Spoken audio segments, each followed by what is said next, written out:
Ciudad Juárez est la ville mexicaine la plus proche d'El Paso.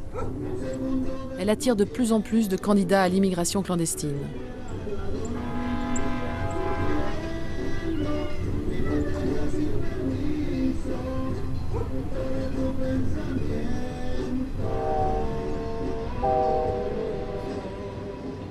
Ils traversent et ils restent là-bas de l'autre côté. À l'époque, ils pouvaient rester avec nous de ce côté.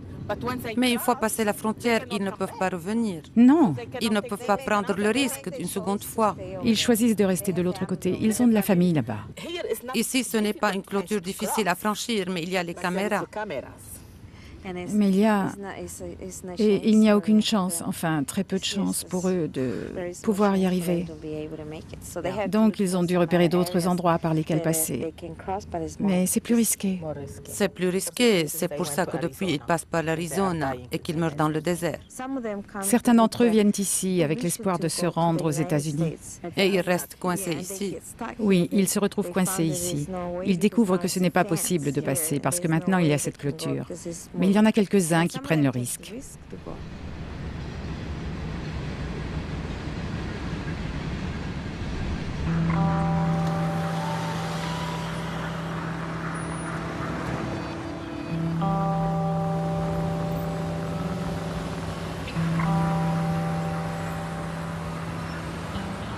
C'est une frontière qui est artificielle.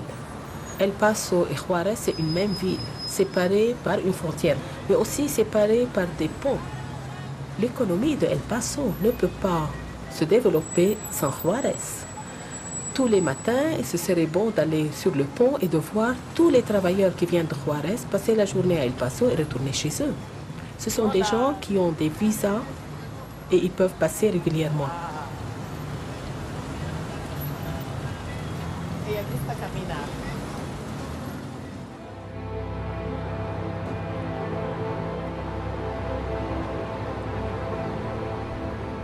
Plus d'1 million de clandestins, des adultes, mais aussi beaucoup d'enfants seuls, sont arrêtés chaque année du côté américain.